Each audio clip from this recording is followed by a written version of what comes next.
Stay legal, avoiding insurance fraud. Everyone knows that the health insurance industry is continually raising monthly premiums, and many feel this is very unjust to you as the consumer. However, the health insurance industry has had to fight increasing health insurance fraud. The amount of money spent on investigating and prosecuting fraud is then passed on to policyholders.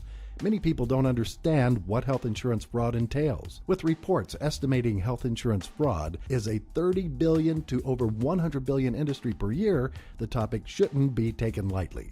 Every health insurance policyholder should understand what health insurance fraud is all about and its consequences.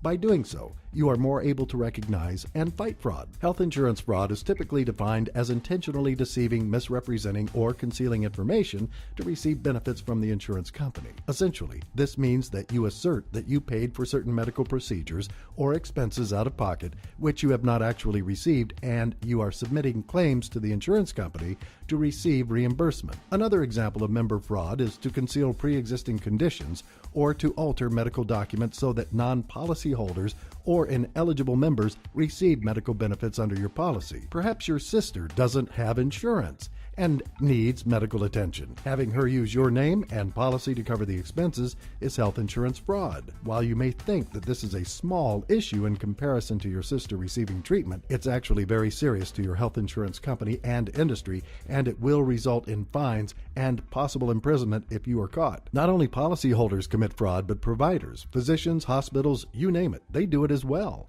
Since physicians and hospitals bill the insurance company for services they provide for you, they are also receiving reimbursement from the insurance company.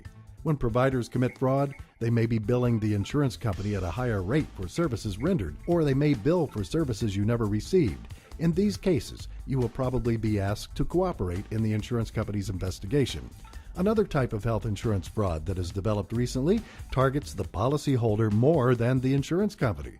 Schemes have developed where fake insurance companies or agents sign unsuspecting customers for coverage at surprisingly low premium rates. They often act much like a regular insurance company for the first couple of months, paying for smaller medical claims like physicians' visits. But once you have a more serious medical condition that needs treatment, the insurance company will disappear, along with the money you've been paying for in premiums. The rule with health insurance fraud is much like that of any other scam. If a deal seems too darn good to be true, just remember, it probably is. Remember to be honest in your dealings with health insurance companies and expect the same in return from these companies, as well as your healthcare providers. Stay legal to avoid fines and imprisonment and to continue receiving health insurance coverage.